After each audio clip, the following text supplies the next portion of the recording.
Oh, good morning. With the recording, we have in the past 2 weeks studied about the Kiddush and the Havdalah. We have added also the need of studying Torah on Shabbat. So that's like the three um, elements we have studied in the past 2 weeks. And now we will try this week to go through the schedule of the Shabbat and through that also add the different elements that are important to mention.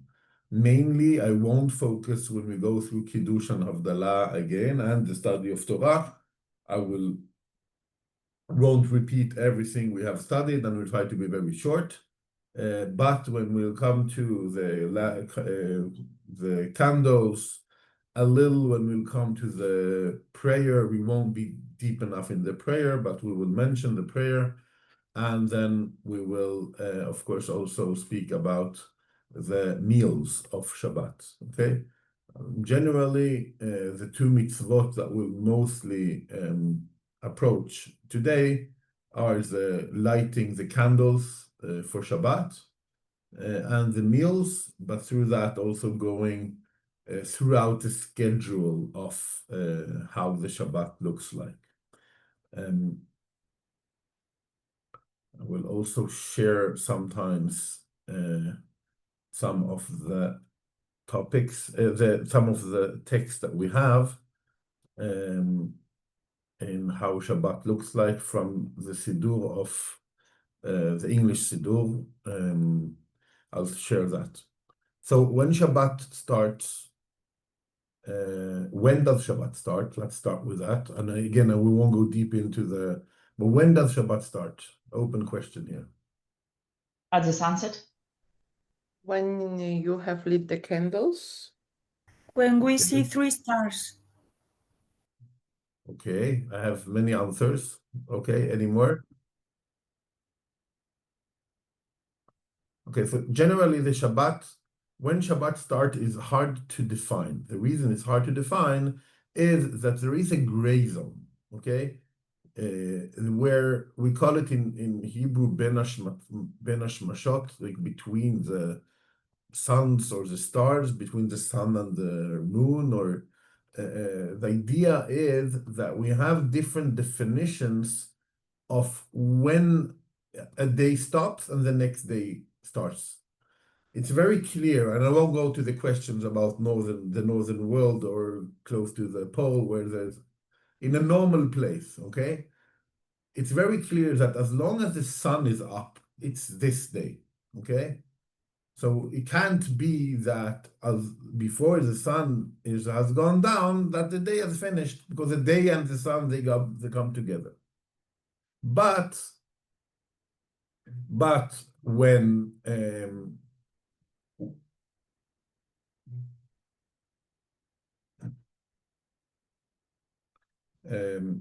sorry, one moment.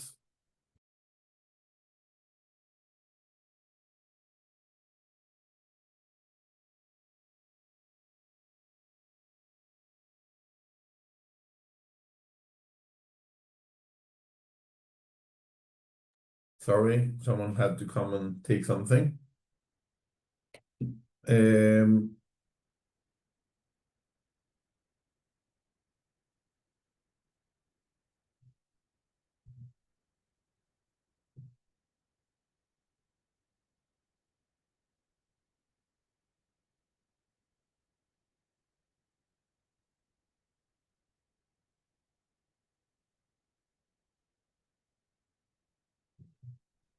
Yeah, sorry.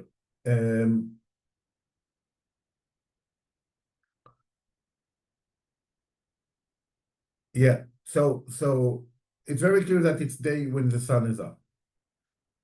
After the sun has gone down, there's a question, when does the next day start? Is it just directly after the sun sets? Or is it when it becomes dark?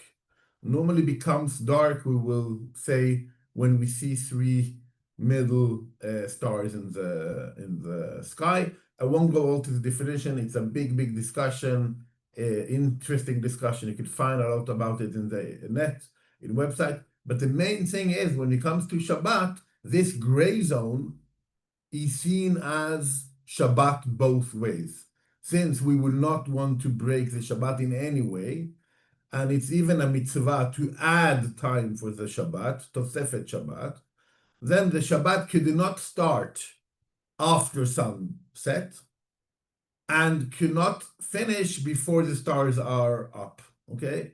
Without going into definitions of how we define exactly sunset and stars up. And because of that, we often say that we celebrate Shabbat not 24 hours, but 25 hours, okay?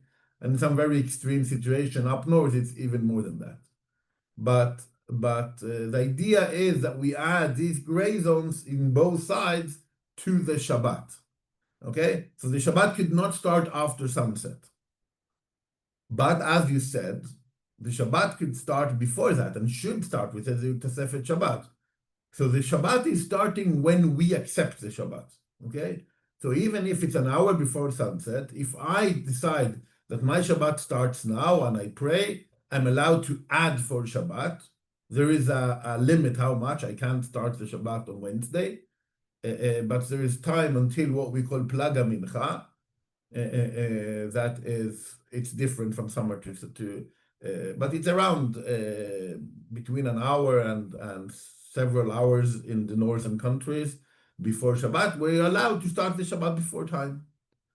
And then you start the Shabbat, and after you have started the Shabbat has started. There is no, oh, I'm changing my mind. I will add for that, if we live in a place where there is one synagogue, as most of the Scandinavian countries have, if the synagogue starts Shabbat before time, we all have to start with the synagogue, okay? So when we start summertime in Oslo, the Shabbat at 10 minutes to 9 in June, but the sunset is not before after 11, it's still an obligation for everyone in Oslo to start the Shabbat with the synagogue. Because here the community has decided to start the Shabbat, okay? So the definition of, but if I'm outside in the mountains, I can start when I want until the sunset, adding what we call the Tosefet Shabbat. There is 18 minutes to half an hour, 40 minutes. There are different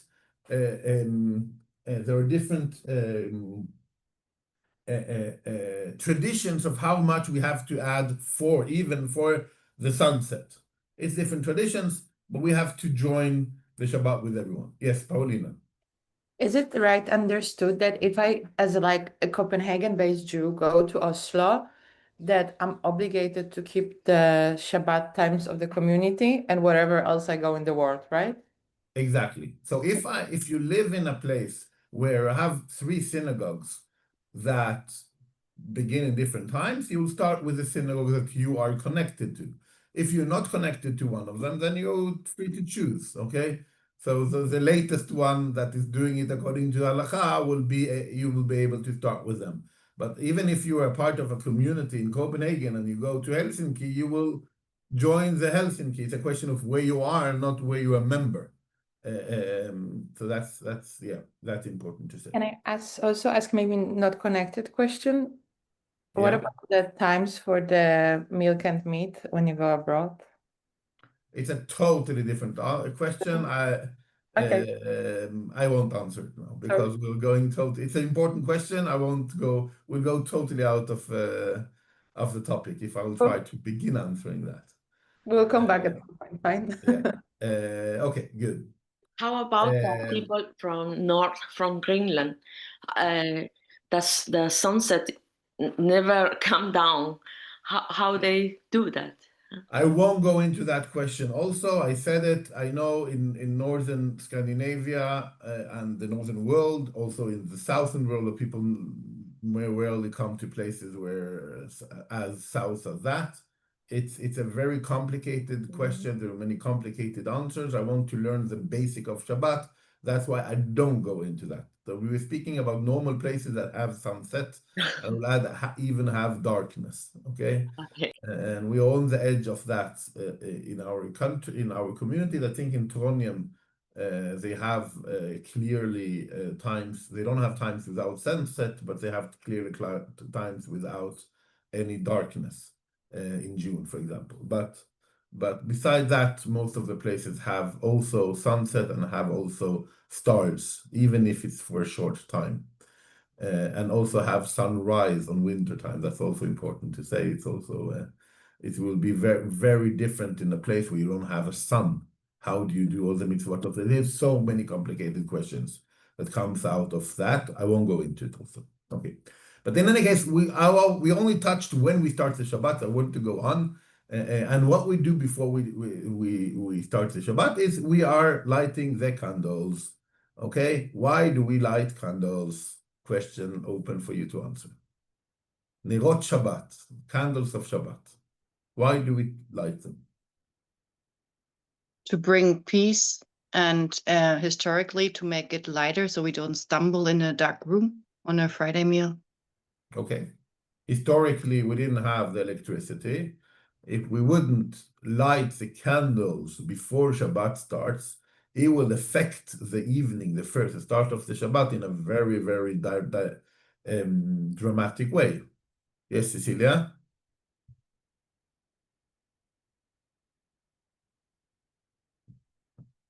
Okay. I don't know. You raised your hand maybe by mistake. I sorry. want to say, Oh. sorry, for to make the difference between Kadosh and to separate the date. Okay, so to start the Shabbat. So the answer for that, Tikva, is no. That's not the reason, but it does do it. Okay, so I'll come to it in a moment. We separate the day by the Kiddush and the Havdalah. That's the making the day holy, but I'll come to it in a moment. So the reason for lighting candles is generally very simple. We do it because we need the light.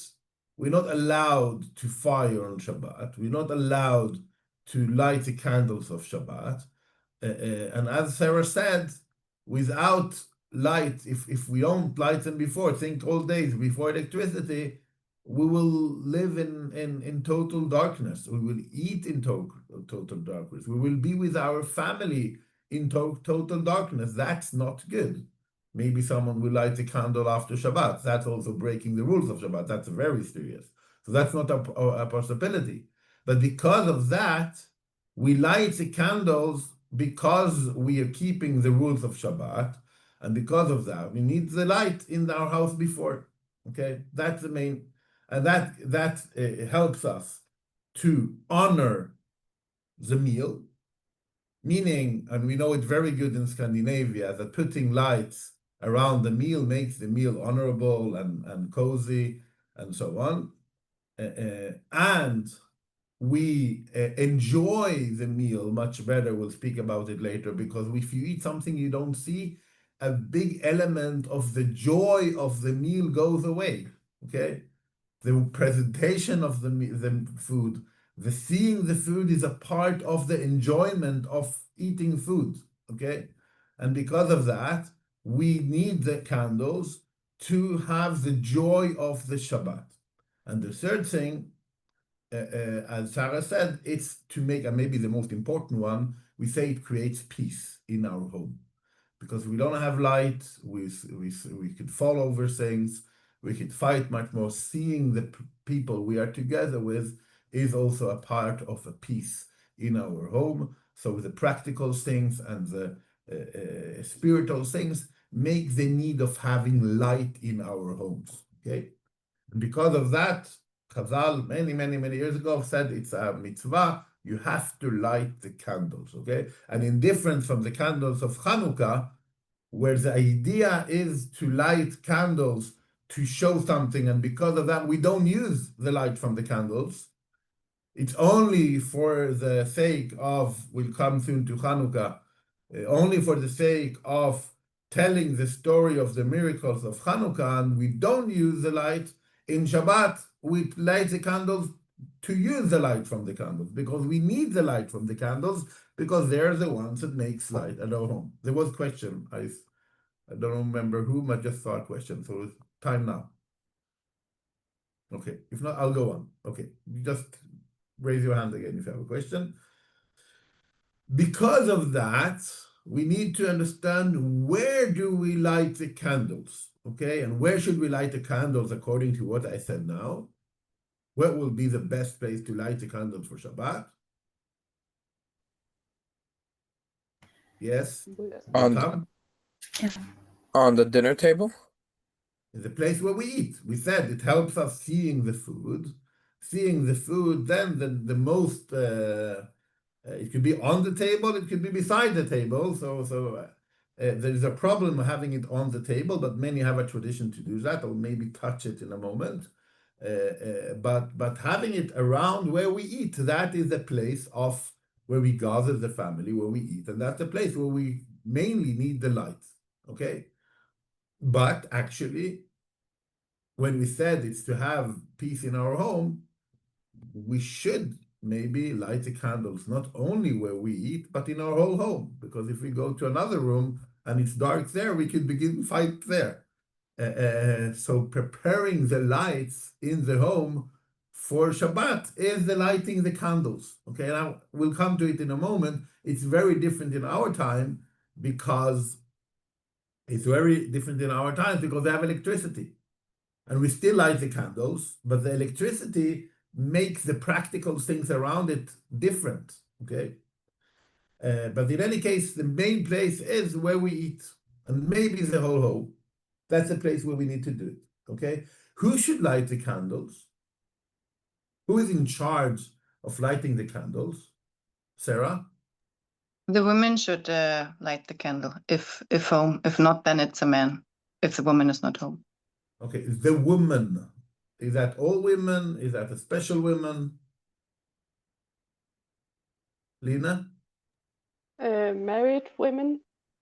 Okay, so the like Ba'alat Habayit, as we say in Hebrew, the mother or the main woman in the home has traditionally been the one who lights the candle.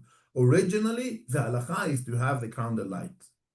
So the halakha is actually as it's the task of the man, same as it's the task of the woman, and the woman the same as the task of the man. A home has to have a light. So it's first of all directed to the home, okay? And to have light at home.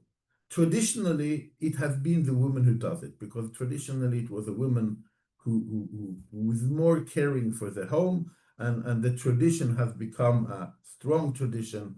And because of that, it's one of the things that we normally, the women are doing. But it's important to know that in the core of the mitzvah, the men are obligated. Okay, it doesn't mean if I and my wife, we're together and one of us lights the candles, then it's for both of us. It doesn't mean we shouldn't both of us light the candles because we have one home together.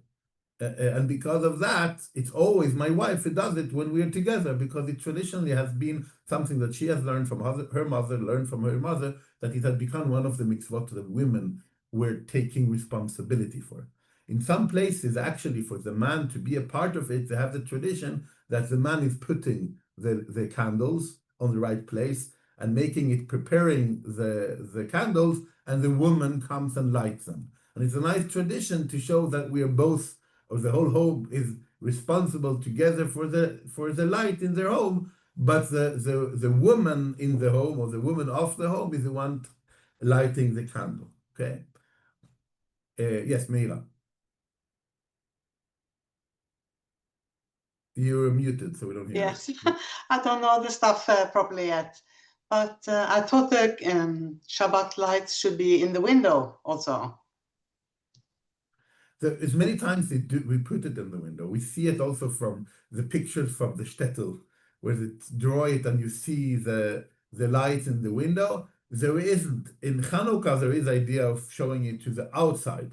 In Shabbat, it's for the inside, okay? But it has been many places where the window, the place beside the window in the place where you eat is the normal place where people light the candles. So there's no problem having the lights in the window, but that's not the idea. The idea is to light the home, not to show out that you light the candle. It's not a problem, and we should be proud of lighting Shabbat candles. Yeah. Tikva? One thing which is very important is to remember not to move the candles. Yes, so that's what we said about, I'll point it shortly. The problem is, and we haven't spoken about the muktzah, okay? The muktzah is something we're not allowed to move on Shabbat. And the candles, when they burn, totally not allowed, because then we change the fire on Shabbat. But even after they burn out, we're not allowed to move them because they're muktzah, something that we're not allowed to use on Shabbat. And because of that, many people choose to do the candles outside the table, so it will be easier to use the table afterwards, the day after. But some have, and I won't go into all the details, a way of putting the candles on a plate, and that plate has also things on them that are allowed to move, and then you're allowed to move the whole plate because it has allowed things on it in addition to the candles. And there is a tradition of putting things on the plate. If you have seen that, that's the reason we do it. And then you can move after the candles go, the plate out, and then you could actually have the light on the table while you eat. When we learn muktzah, we could go deeper into that topic. I won't explain it because it will finish our hour that we have. Yes.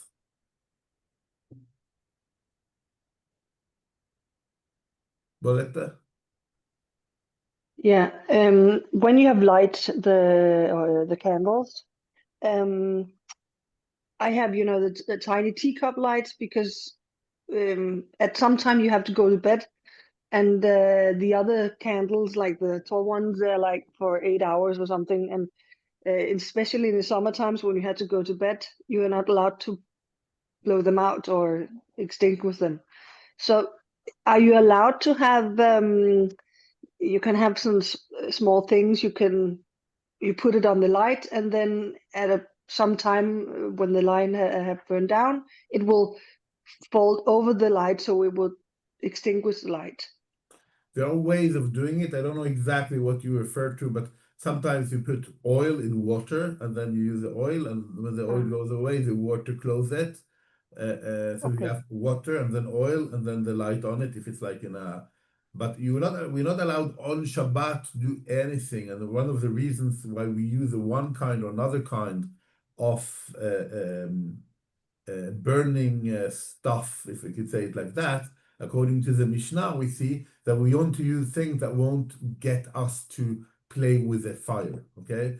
So everything, we light the candles and then we leave them. And how big the candle should be is, and if you don't feel comfortable in the place to go to bed while there is fire at home, then it's important to suit the size of the candles and the way that we light them so that they will only light in the time that we feel comfortable. When that is said, we have different kinds of candles that are very protected, like the candles that light for days, that we sometimes use for a yacht site when someone died, and we light a candle for them, and they're like inside a bigger glass that we feel very comfortable leaving.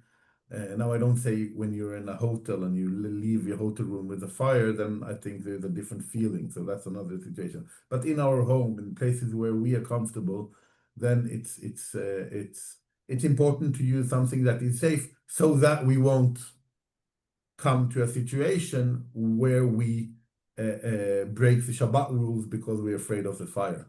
That's very important. Yes. Katrina? Sorry, would it be wrong to light the candles just outside the windows on a terrace so you can keep the light through the night without the fire hazard? Or would that be wrong because it's not inside the home? Or I would say as long as it gives light into the home, it's okay. But you do it outside, it's normally giving much less light inside. So I would really not recommend that. In addition, outside you have wind and other things that also affect the light in many different ways. So the normal way of doing things, in old days, people had light in their home. It was very normal. That was the way lighting, to light your homes. Even synagogues were lighted by candles in the evening. But finding the right balance for that, I'll speak maybe. Okay. So that's generally the need of lighting the candle is for the home. But I want to add that, as I said, it became something that women do, like traditionally. And because of that, we have a situation, for example, when we are guests in another family for Shabbat. We just said that lighting the candle is something that is for the home. So originally, if we follow the rules, only the woman of the home has to light the candle, as not our family that our hosts are in the place.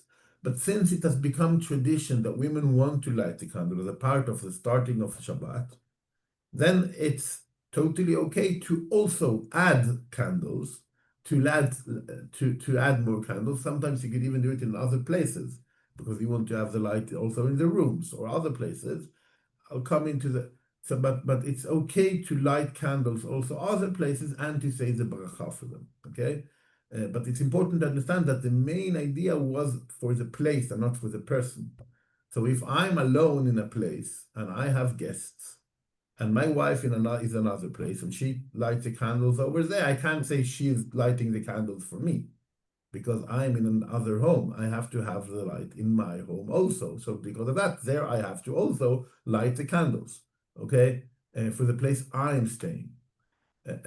So that's like important to understand the idea of that. But based on that, there are many traditions of how mother and daughters are lighting the candles. There are different opinions about should they say one bracha together, should everyone say bracha for themselves, and other questions about the bracha for the lighting the candles. There are also different opinions of how many candles do we need to light. How many candles are we lighting for Shabbat? 2, and there is, sorry, I didn't put my hand up, Sarah. And then there's a tradition that you should light a candle for each children as a woman or something like that. Yeah. So originally, according to what I said, the main focus is to have light. And then the main halacha is to light one candle, at least one candle, having the light, okay? But traditionally, it has become the Neirot Shabbat, the two lights for Shabbat. It's based on the Zachor or Shamor we spoke about, the keeping and the remembering. And in the Shabbat, we have the dual things and many things based on these two, the two portions of manna they took in the desert. We'll come to it when we come, hopefully, for the meal.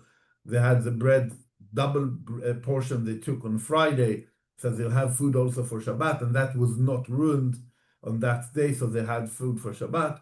So the idea of two is something that repeats itself a lot, and mainly because of what I said, the Zachor and the Shamor, and the repetition of the commandment of Shabbat in the 10 Commandments, one with the remember and one with the keeping. Because of that, the tradition has become to light 2 Shabbat candles. And based on that, there have developed many other traditions. Some who light 7 candles, 1 for every day of the week. We have 10 candles for the 10 Commandments. We have, as we said, tradition that all the children or the girls are lighting candles. And as you said, someone who 2 for the family and then for every child. So there have become so many traditions about how to light the candles. There is no one of these traditions that is the right way, and there is no one of these traditions that is the wrong way, okay? So if you come and you're part of a family, continue the tradition of the family. That would be the right way of doing it. I say to understand what the core is, okay? And as we said, the light of the candles are also the light for the home, and having more light is better. It's not a bad thing, okay? So it's not, oh, you add so many lights. No, we want to have a lot of light. And we use light, there is different discussions about which one. Normally we'll see that olive oil is the best one, but actually all lights that are like normal styrene lights, or they're all totally approved for Shabbat. Only kinds of things that makes bad smell or as we said, could turn to be uncomfortable with the light that could make fire or could make us break the Shabbat rules, there will be the kinds of material we won't use for lighting the candles for Shabbat. Cecilia, yes? Now I managed to find a mic button. Anyway, I have a question. Let's say you're in the hospital and you stay there for a little bit, and it's Shabbat. How do you light candles in the hospital? Do you talk to the staff, or because usually I remember from when I gave birth to my daughter, for example, we stayed at the hospital for many weeks because she was born early, and we couldn't light any candles for for Hanukkah. How does one light candles for Shabbat if you stay in the hospital? Yeah. So Hanukkah and Shabbat are two totally different things. I won't speak about Hanukkah today, but when it comes to Shabbat, I'll try to answer your question. What did we say was the main idea of lighting the candles? Yes, The light and also to observe and to keep Shabbat. Yes, Lili, could you add? To have light for Shabbat. And have there light. will probably be lights in the hospital. What is the most effective way of having lights today? Electrical lights. Turning on the electrical lights. And here there is a big discussion. We do try to light the candles in the traditional way. It became a part of, we'll say in a moment, the whole idea of accepting the Shabbat by lighting the candles.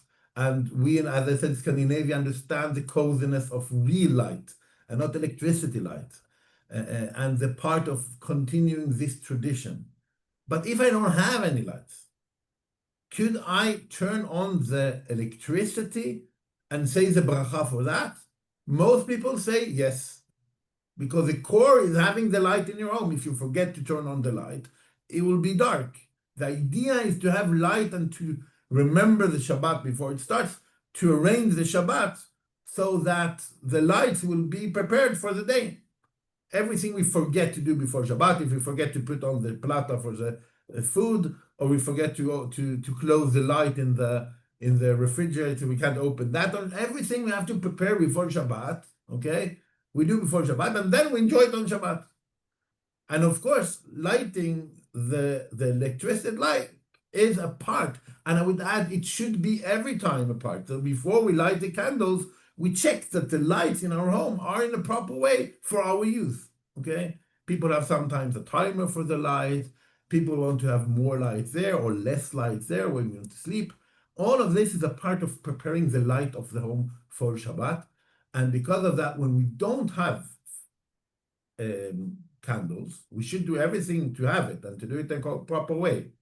But if we don't have candles, then and in places like hospital where it's sometimes illegal to light, we could ask them, they'll say, okay, if you just open these two, it's okay. In places where it will be forbidden to light normal candles, then you're allowed to just prepare the electricity in a proper way and say bracha for it before, okay? You could add for also the symbol of it, you could add the electric small candles to have the feeling of doing it. There are electric candles. You could say bracha for them if you're not in this situation, but of course they don't give a lot of light for the room. Then I would add to use the electricity in the room and to suit it for the Shabbat use. Okay. I will also say if the light is already on, I would recommend to turn it off and then on again, because then you have done it. You just don't let the electricity stay for Shabbat, because then you haven't done anything. But that's about electricity, and it's important to say and to follow that, okay? So the idea of having the lights in a proper way includes electricity, and in places where we don't have light, we will use the electricity, and we will, as I said, not all opinions accept that, but most opinions accept that, and that's why that is the thing that most people follow, to actually use electricity in places where that is not possible. Yeah.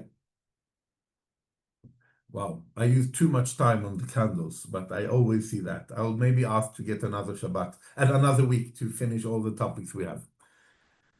When we light the candles, okay, when should we light the candles? Of course, we need to light them before Shabbat starts, okay? So lighting the Shabbat candles after the Shabbat starts, which status does that get? Yes, Cecilia? You light 18 minutes before the sun goes down, and the status it gets is that you welcome the Shabbat into your home. So you quit, for example, everything that you have prepared for Shabbat, like all of the meals. Nothing should be on, and you shouldn't be on your phone, for example. You shouldn't be doing everything. You should limit everything. Just keep the Shabbat holy and. But what happens if you forget and you light the candles 15 minutes after the sunset? That's It's a good forbidden. question. It's forbidden to light them after sunset. Yeah. So I think I say it's maybe obvious, but I say it to make a point. Lighting the candles before time is a big mitzvah. It's the way we take Shabbat in. Lighting the candles the minute after Shabbat started, it becomes from being a mitzvah to being a sin, a wrong thing to do. Okay? So you won't say, oh, I forgot, I'll just fast. No, forgot, stop, don't do it. The whole idea of the Shabbat candle is to honor the Shabbat, to make the frame for Shabbat, to remember the two Zachor and Shamor. You should remember and you should keep. Lighting the candles after Shabbat starts is breaking the rule. Okay, so after time, it's an example of the frame that we have in our Jewish tradition of doing things, but on time and in the right frame. When that is said, the right time to light the candles would be sometimes before we start the Shabbat. So we have 18 minutes before sunset. We have some who have a tradition 30 minutes before, 40 minutes before sunset. And as we said, you can also do it an hour before if you want to light the candles. The thing is that traditionally, when women were lighting the candles, they also accepted the Shabbat because they say the bracha, and in that ladik ner shel Shabbat, and by that they accepted the Shabbat upon themselves, and have decided, as we said, the Shabbat cannot not start after sunset, but it starts when we accept it. So when women were lighting the candles, they accept the Shabbat. And why do I say women are not men? We just said that men are also lighting the candles. And if a woman is not, if I'm lighting the candles, where is the difference, if you know? Yes, Cecilia, you could try. It's that men usually go to the service in synagogue and they accept it there when they sing, for example, Lechadodi, for example, and etc. Well, what is the problem for me to accept it before Lechadodi? It's not a problem to do it before.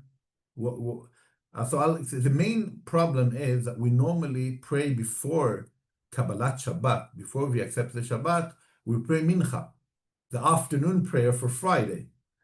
And I can't accept the Shabbat, so say Shabbat started, and then pray the prayer of Friday. Doesn't work, okay? And because of that, it was very clear that when we're lighting the candle before they go to synagogue, they did not mean to accept the Shabbat by lighting the candles because they still have the prayer for Friday. So they do the mitzvah of having the candles light in their home so that will come back from synagogue, the lights will be there, but they didn't accept the Shabbat by lighting the candles. Women that traditionally were not going to synagogue have traditionally accepted the Shabbat when they light the candles, okay? Yes, Lina? So what if you as a woman go to the Friday service on Shabbat? What do you do then? So you can tell yourself and be very clear that you light the candle and you don't accept the Shabbat by lighting the candle. I'll give an example. Let's say you need to light the candles and then you need to go, you have to go to the mikveh, you need to go to someone to help them in their home, and you need to carry things. okay? But you don't have the time to go home, regardless of the prayer, okay? You need to help someone. You need to carry. You're inside the time where you're allowed to light the candles, okay? But you need to break the Shabbat rules after. Then you light the candles, and when you do it, you make very sure with yourself that does not mean that you accept the Shabbat. You'll accept the Shabbat later. And then it's allowed, okay? Also for women. And if you go to synagogue, you can pray, like minyan is normally for men, so you can pray mincha before, light the candles, go to synagogue, and be in Kabbalat Shabbat in the synagogue. The most problematic thing is the mincha, okay, that comes before. So because of this way of doing things, traditionally women accept, if they didn't do another decision on that Shabbat, accept the Shabbat by lighting the candles. But Lina, as you asked, don't have to accept the Shabbat. You normally do it, okay? You're allowed to light the candles and then do other things if you have decided not to accept the Shabbat by lighting the candles. Paulina? So now when you say that you can choose not to accept it and then accept it when you are in the shul, is it right to understand, it's my assumption from based on my knowledge, is it by Mizmor LeDavid that Shabbat starts for you, or is it some other prayer? Or is it... They're different places. Normally we'll say Mizmor Shir L'Yom HaShabbat. After Lecha Dodi, Mizmor Shir L'Yom HaShabbat. But sometimes we pray it after the sunset, and then we can't say that we accept the Shabbat after sunset. Okay? So accepting the Shabbat is personal. Before the time, if it's before time in synagogue, it will be after Lecha Dodi. When we say Mizmor Shir L'Yom HaShabbat, the psalm for Shabbat. Okay? And personal people can accept the Shabbat in different times. Normally then, women, when they light the candles. Yes. Lina, are you still in a question, or is it from the last Yeah, one? it's a new question. So, but you still say the Balachada and then go to synagogue. You still say? You still say over the lights, like you don't I'll just come to turn the on the Bracha lights. in a moment. Yeah. I'll come to the Bracha in a moment. Yeah. Yes. Pauli? Yes, thank you. I just realized that as a man living alone and going Friday to synagogue, so I cannot light a candle at all because I'm living alone for the Shabbat, because during that time when the Shabbat starts, I'm in synagogue. But you could light the candles before you go to synagogue. Okay, so I can lead it up much earlier. Yeah. So that's what I said. Normally, men were lighting the candles if they need, and they go to synagogue, and because of that, the lighting of candles for men has normally not been accepting the Shabbat, starting the Shabbat, because they were going to synagogue and then praying afternoon prayer for Friday, but you're allowed to light it. Women that traditionally were almost never coming to synagogue, they were lighting the candles and then the Shabbat started in their own. Okay, so that's a different way of doing it, even if originally the rules are the same. If a man lights the candles and accepts the Shabbat by the lighting the candles, the Shabbat has started. If a woman wants to light the candles and not accepting the Shabbat because she wants to go to synagogue to pray mincha, or because she has another need, that's also okay. The reason I say all of that is, first of all, to understand that traditionally the women were lighting the candles, and the lighting of the candles were the start of the Shabbat in the home, in the experience.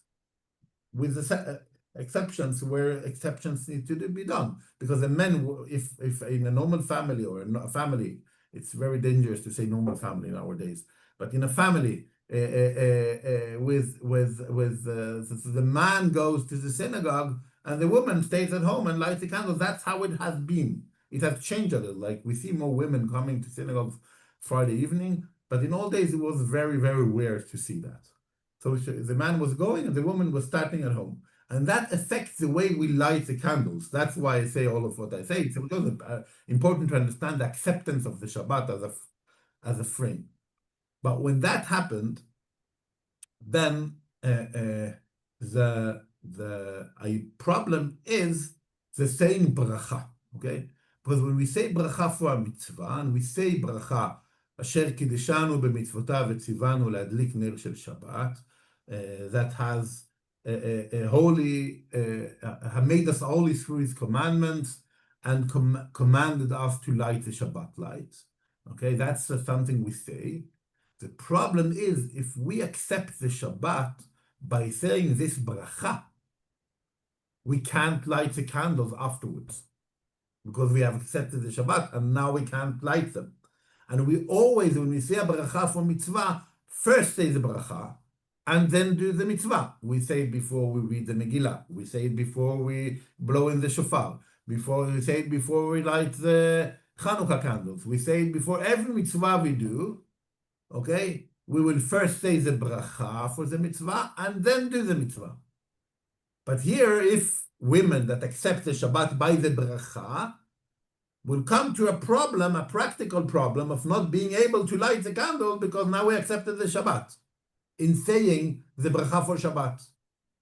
And because of that, there is a very unique way of lighting the Shabbat candle that is different from all other kinds of brachot for mitzvot, where women first light the candles and then they say the bracha. Normally then the idea is to light the candles to cover the eyes, okay? And then saying the bracha, and after saying the bracha, look on the lights, okay? So we come back to the way of saying a bracha for a mitzvah and then doing it. We can't do it by lighting them, but we can do it by looking at them, okay? And this becomes a little more complicated when we come to the light for the Chagim. I won't go into this topic now, but in Chagim you're allowed to take fire from one to another.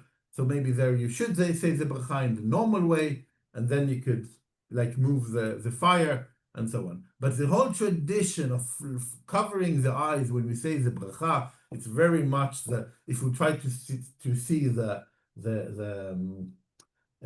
visual point of accepting the Shabbat in the Jewish home, we'll see the candles, we'll see the mother or the woman standing there with the family around, and the woman holds her hands on the eyes. It comes from a very practical need to not say the bracha before lighting the candles, but lighting the candles, saying the bracha after, and then moving them. Since we are already long over time and we won't make it, I could come with another example that is interesting for where we do the mitzvah before we say the bracha. Anyone who knows another place?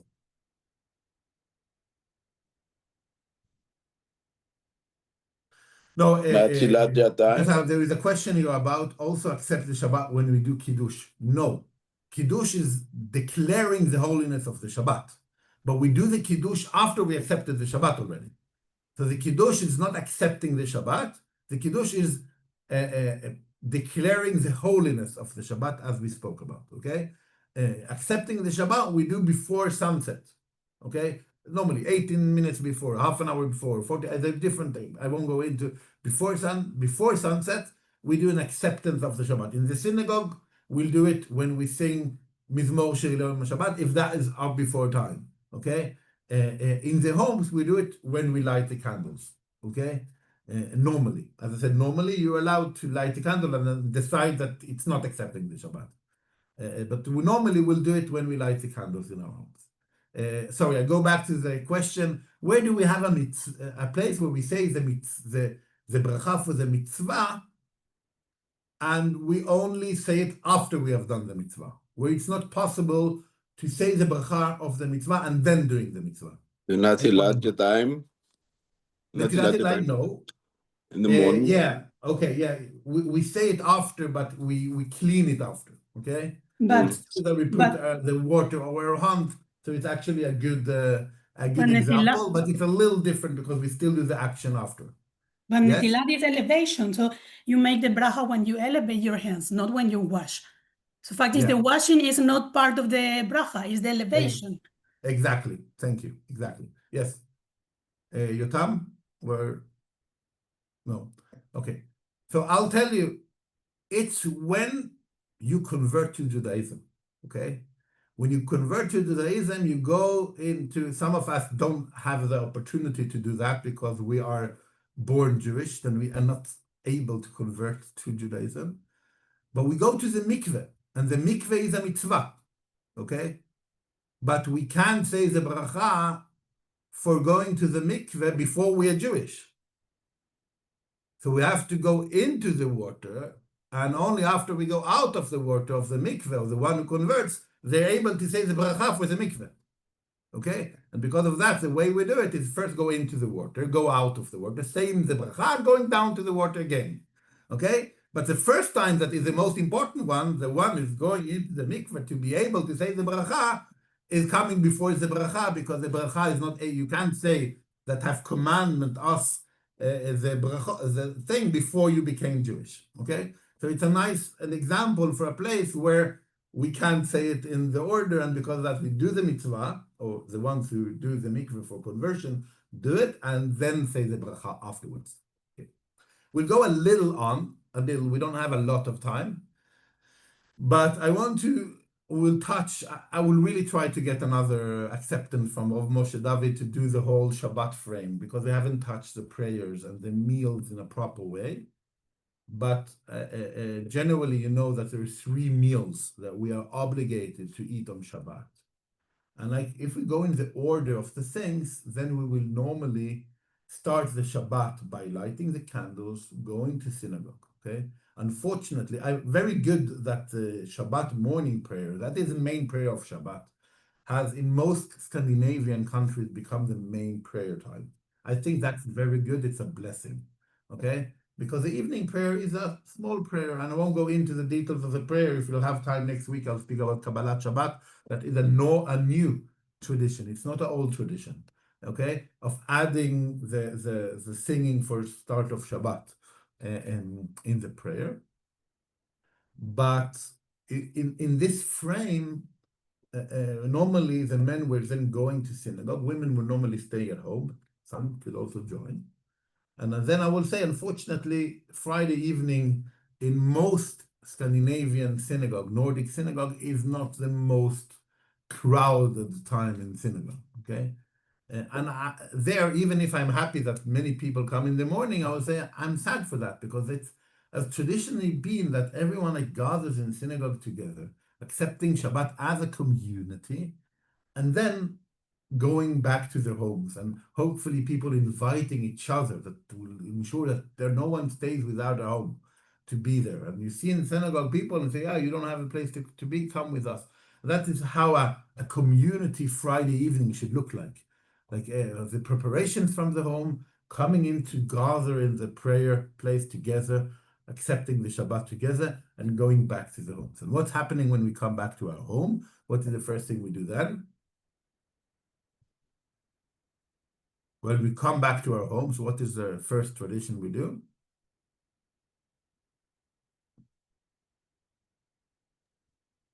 To sing Yes. Shalom Aleichem when doing the Kiddush. We sing Shalom Aleichem. Very nice, correctly. Okay. Shalom Aleichem. And the song Shalom Aleichem, I'll try to share. Okay. Here. Wanted to share more, but I didn't share so much. Okay. Here we have Shabbat prayer. I'll jump over Shabbat prayer, even if it's important to go to details there also. Aleinu l'shabeach, we finish Shabbat prayer, and then we come home.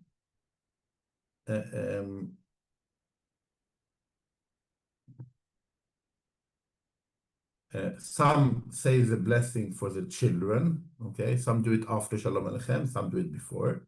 I won't go into the detail, but it's a very nice tradition on blessing the children for the Shabbat, okay? It's very important. And then we sing Shalom Aleichem, okay? Welcome the angels and so on. We welcome the angels, okay? And the tradition for this song that has been very known and part of the experience of Shabbat before we come to the meal. The meal is very important, and the kiddush that we spoke about already. Comes from a midrash that says that when a person comes back from synagogue on Friday evening, there are two angels that follow him. Okay, okay. The angel who wants good and the one who wants bad. Okay. And if he comes into the home and the home is prepared for Shabbat, we haven't spoken enough. We spoke about lighting the candles that Shabbat will be prepared. But the whole idea of preparing for Shabbat is a very important part of the experience of Shabbat. If we say, we'll come to Shabbat and it will be okay, that will be the experience of Shabbat. If we use time before Shabbat to make the food prepared, to make the home nice and clean, to make the table look like a Shabbat table that is different than others, then we holy the Shabbat in our actions.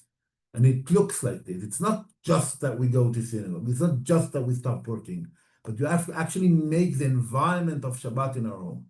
And then we come home from synagogue, and these two angels, the one who wants good and the one who wants bad, if they see the Shabbat is not prepared, okay, then also the good angel has to curse the Shabbat and the Shabbat coming up, okay? And if the Shabbat is prepared good, also the bad angel or the want to ruin our Shabbat angels have to bless the Shabbat and saying this Shabbat and all Shabbat will be time for peace and for happiness in these homes. It's a nice midrash that explains, I think, the need and the importance of preparing for Shabbat, opening for Shabbat, and making the Shabbat a core important part of our experience.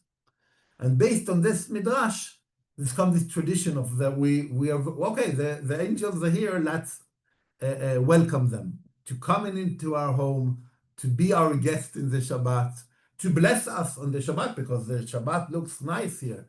So now all the angels, also the one who doesn't want, have to bless us for the Shabbat and to go in peace, okay?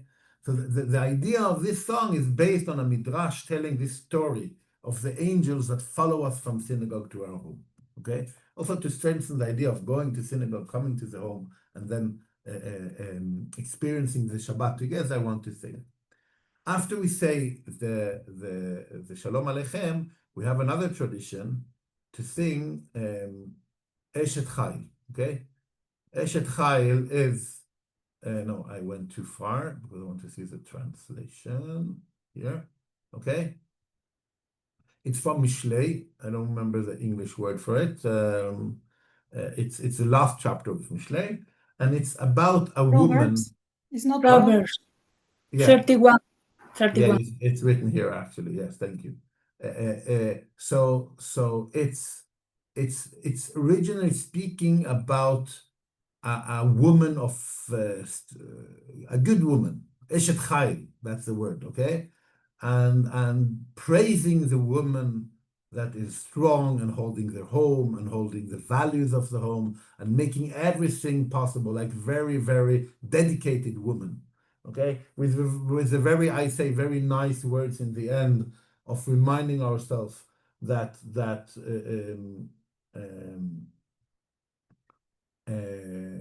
beauty vains, but it's a God-fearing woman who deserves praise. That, okay, we want to be, and women are normally very nice, and it's important to continue to be nice, but the core is not how we look like. The core is our values. Say it in a very, very nice way, praising the woman for the work. Why do we say it Friday evening? I don't read it in the down because that's cheating. Okay, why do we think that in Friday evening? So I will say many experience that, as we said, traditionally it was a woman who was preparing the home, and then you come home and the home looks nice, and the man who worked out in the fields or out in the business or out something and almost not being at home, that's how people were living in the world before our time. At least this Shabbat they're enjoying it together, and he praised the woman for making everything prepared for this experience together. It's a very nice thing, but that actually is not the reason. It's a byproduct of it. The idea of singing this song is similar to what Sfaradim and some Ashkenazim also do, is singing Shir HaShirim, okay? The Song of Songs, Hey sungen in Norwegian, every Shabbat evening. And that's also a book about love between a man and a woman, okay? And we often try to metaphor the connection between the Jewish people and God as the connection between man and a woman, the love between a man and a woman, and being dedicated, like a woman be dedicated to the home, to the thing, and to the love of the husband. And by that, in a similar way, the people of Israel dedicated to God. It's not the same. It's not like God and people are as human beings on the same level. But the metaphor of the love, okay, and the desire towards the other, and the desire to be loyal and connected is something that is very deep in our stories. It's connected to the way we sing Lecha Dodi, even it's not exactly, because you have the Kala, okay, you have the brides towards the groom in a way. We have it in Shir HaShirim, and we also have it here. Singing the idea that every Shabbat, when the people of Israel are stopping everything and experiencing the Shabbat, it's a declaration of our loyalty to God, our connecting to God. That Shabbat, as we spoke about, Shabbat being a time of studying Torah, is not only a time where we connect with our family. Of course, we should do that. It's also a time for us to connect to our Creator, okay? And the song originally comes from the connection between us as a Jewish people and God, and making that as a metaphor that shows the importance. It doesn't take off the love between man and woman at all. I would say the opposite. It takes understanding that these kinds of things are the way, and the joy of being together one another, and the love is an example, an idea of how we should desire our connection with God. So that's why we sing this song, and people sing Shir HaShirim sometimes. It will also be a very nice symbol of people who have prepared. It's the woman that have prepared the home, but it's not the core reason why it came in to begin with. We are over time, so I will let Tikva, if you have a question, do it fast. No, I just want to say there is the connection with Ani Ledodi Bedodili. Also, yeah, Ani Ledodi comes from that song, and Dodi is my love, okay? Lecha Dodi Likrat Kala is my love. So we have the element of love.